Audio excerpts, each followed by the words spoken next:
Dans un aéroport de Los Angeles, les hôtesses de l'air Jenny et Paula se préparent pour leur prochain voyage. Le capitaine Forrest et son copilote Wilcy discutent avec eux et ils remarquent qu'ils n'auront pas beaucoup de passagers ce soir à cause des orages. Wilcy prend également des médicaments parce qu'il ne se sent pas bien.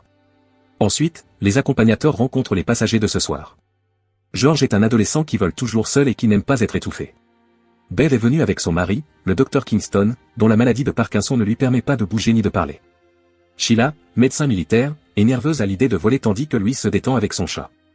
Niall et Suzanne attendent un bébé et sont assez germaphobes, alors ils nettoient leur siège avant de s'asseoir tandis que Forrest et Nika sont des étrangers excités qui ne parlent pas très bien anglais. Henry a apporté une cage de hamster et lorsque Ralph essaie de l'aider à la mettre dans le bac de stockage, il se fait mordre au passage. La cage ne rentre pas, alors les agents de bord forcent Henry à l'envoyer dans la soute. L'homme d'affaires Preston n'arrête pas d'éternuer, apparemment malade de la même chose que Wilcy. Alors que l'avion décolle enfin, Jenny doit rappeler à Niall de raccrocher son téléphone et quand il refuse, Henry l'Y oblige. Les deux hommes se mettent en colère et se disputent, alors Jenny les renvoie à leur place en leur rappelant qu'ils pourraient être arrêtés à leur atterrissage s'ils ne se comportent pas. Ensuite, Henry flirte avec Jenny, lui parle de son doctorat et fait un commentaire sur le triste état des mœurs de la société. Quelques instants plus tard, Henry regarde les informations et apprend que le Center for Disease Control ou CDC a encerclé un immeuble à Los Angeles. Pendant ce temps, Ralph ne se sent pas bien et demande de l'eau tout en regardant la blessure sur son pouce. Jenny remarque qu'il est assis dans une position étrange et quand elle le surveille, il vomit soudainement partout sur elle. Sa bouche mousse alors qu'il demande à descendre, alors les agents de bord font de leur mieux pour prendre soin de lui. Personne ne remarque le chat qui se faufile et mange du vomi sur le sol. Jenny laisse le gars avec Paula et va nettoyer tout le vomi de son corps, mais à ce moment-là, Ralph court dans le couloir et la pousse vers le bas. Il commence à frapper à la porte du cockpit, demandant à l'avion de s'arrêter, alors Wilcy suit le protocole et verrouille la porte pendant que Forrest prévient le contrôle au sol de la situation. Henry essaie d'arrêter Ralph mais il est facilement maîtrisé, et la même chose arrive à George. Puis Preston, George, Paula et Sheila font équipe avec Henry pour retenir Ralph et finalement l'assommer. À l'aide de liens en plastique, ils lui attachent les poignets. Ensuite, Sheila vérifie que personne n'a été blessé tandis que Jenny panique en privé, racontant à Paula comment elle n'a pas été utile en cas d'urgence. À ce moment-là, Forrest annonce qu'il a reçu l'ordre d'atterrir et envoie tout le monde à leur place. L'avion tremble beaucoup lorsqu'il s'écrase et les accompagnateurs apprennent à tout le monde à garder la tête baissée. Le corps de Ralph continue de glisser et de lui cogner la tête, alors Jenny et Paula doivent faire un effort pour le déplacer vers un siège. Pendant que Paul se débat avec la ceinture de sécurité, Ralph se réveille avec les yeux rouges et se mord le nez, la blessant gravement.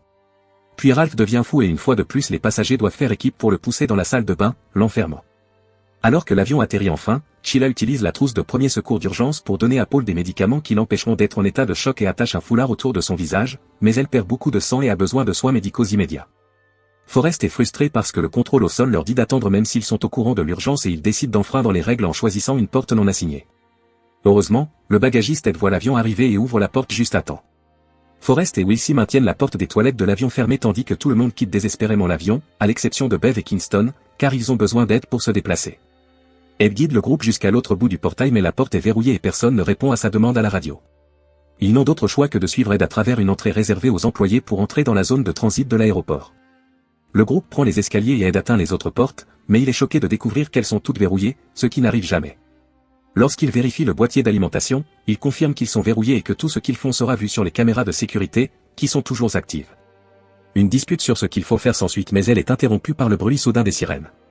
Il regarde par une fenêtre et remarque des ambulances et des voitures de police à l'extérieur, seulement pour que la fenêtre soit couverte.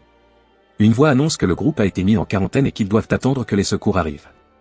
Les passagers appellent leur famille pour leur dire ce qui se passe avant de s'associer pour crier après Jenny, la considérant comme la représentation des décisions de la compagnie aérienne.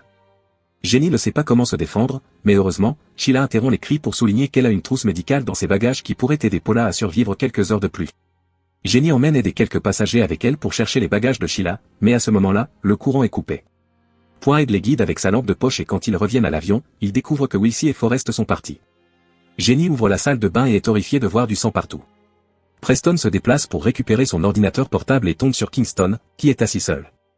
Sa femme est partie et quand les autres se demandent ce qui s'est passé, Kingston utilise ses yeux pour désigner une paire de menottes en plastique sur le sol qui ont été rongées. Pendant ce temps Ed coupe la moquette au sol pour atteindre une trappe qui les emmène directement en soute à bagages. Jenny cherche la trousse médicale de Sheila tandis que Niall sort une arme à feu de sa valise. Ed panique lorsqu'un rongeur passe à ses pieds et l'effraie en disant que c'était un rat, mais Henry pense que ce n'était qu'un de ses hamsters parce qu'il a trouvé la cage cassée.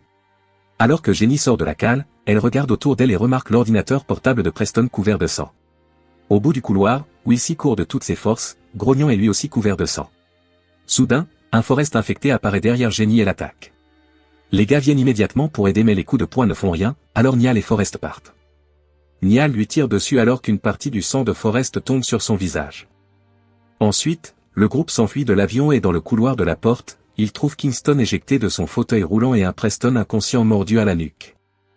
À proximité, Jenny trouve Bev en train de pleurer et de demander de l'aide, mais elle se transforme soudainement et attaque également.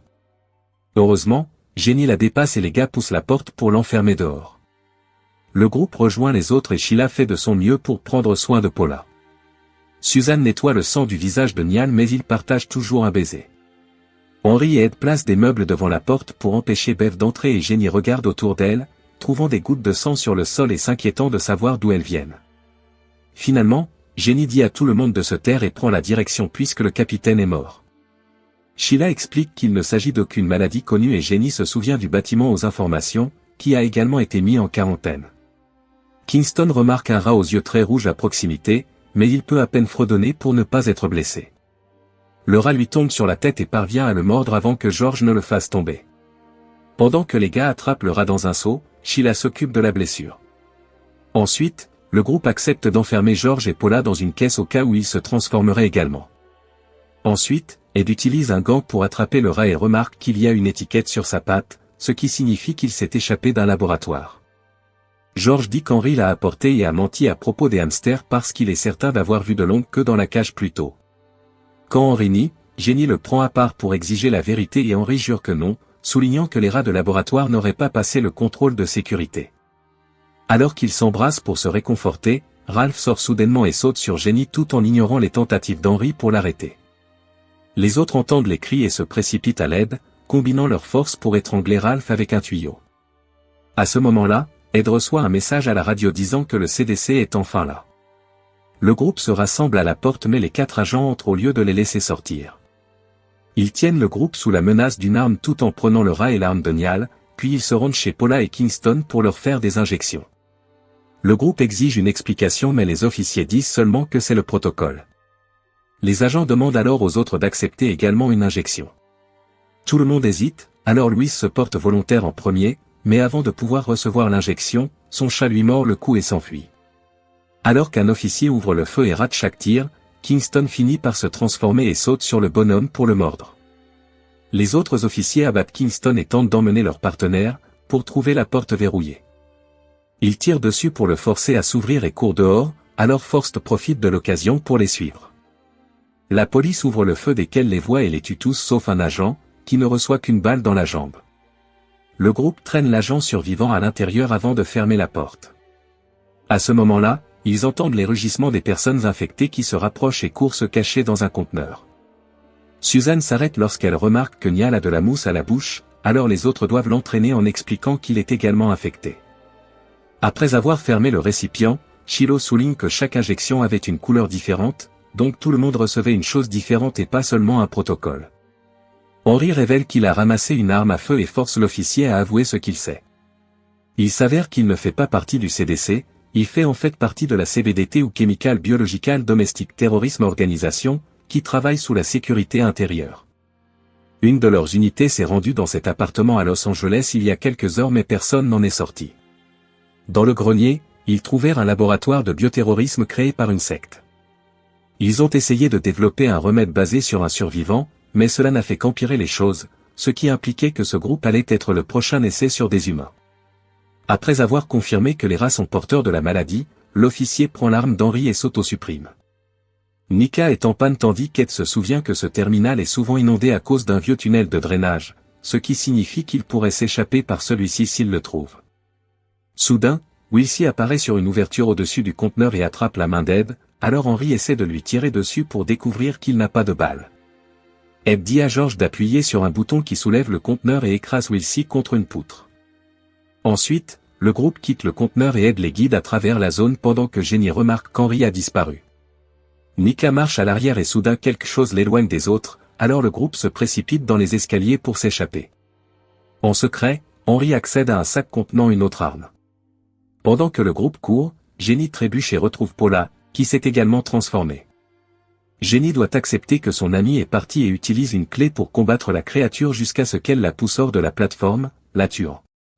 Puis le groupe se rend dans un bureau où ils cherchent les plans du terminal, qui leur montrent un chemin à travers un mur pour trouver le tunnel de drainage. Pendant ce temps, George révèle qu'il a volé le sac d'Henry et qu'à l'intérieur il trouve des documents suspects enregistrant des expériences de laboratoire, sans parler d'une mystérieuse boîte. À ce moment-là, Susan et Niall les trouvent et tentent d'attaquer, mais Henry revient et leur tire dessus juste à temps. Ed remarque qu'Henry a été mordu et George profite de l'occasion pour ouvrir la boîte, révélant un tas de médicaments et une seringue.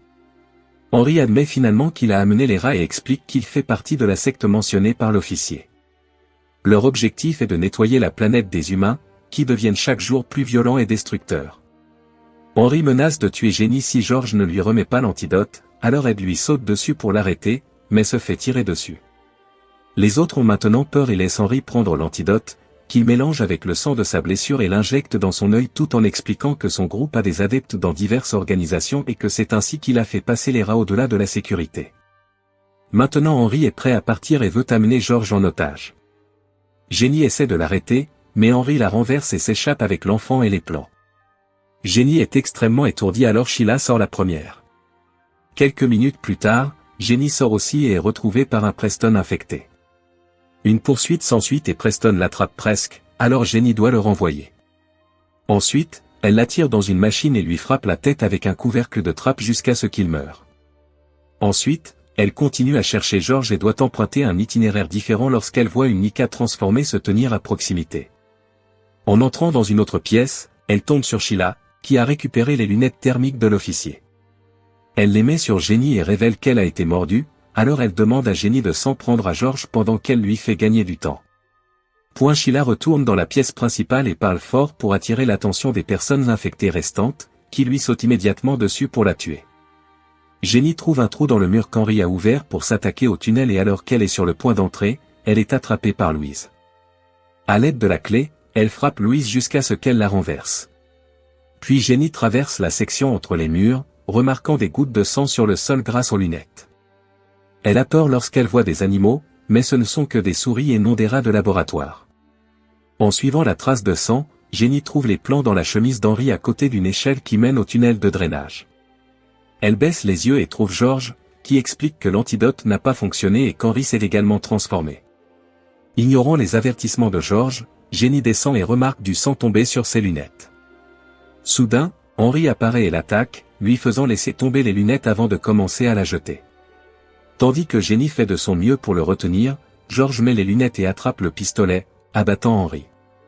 Désormais libre, Jenny reprend les lunettes et utilise la clé pour achever Henry d'un coup à la tête. À ce moment-là, d'énormes flammes apparaissent au niveau de la trappe, ce qui signifie que les équipes à l'extérieur brûlent le terminal. La sortie est malheureusement bloquée, mais Jenny trouve un tunnel à bagages et en enfonce le couvercle. George a trop peur pour y aller, alors Jenny lui donne les lunettes et lui permet d'y aller en premier pour des raisons de sécurité. Alors qu'ils entendent des explosions à l'extérieur, le duo se déplace aussi vite qu'ils le peuvent. Cependant, Jenny commence bientôt à se fatiguer et se rend compte qu'elle est infectée. George se retourne et remarque qu'elle vomit, mais il refuse de partir sans elle. Jenny accepte de continuer à le suivre juste pour lui. Finalement, il trouve la sortie, qui est bloquée par des barreaux. George parvient simplement à les traverser et quand il se retourne à nouveau, une Jenny transformée passe à travers les barreaux pour l'attaquer. Heureusement, elle est trop grande pour passer et George se libère en enlevant sa veste. Ensuite, George parvient enfin à s'échapper de l'aéroport. Pendant ce temps, le chat de Louise s'échappe également et se dirige vers la ville. Assurez-vous de vous abonner et d'activer les notifications pour pouvoir regarder plus de vidéos comme celle-ci. Merci d'avoir regardé.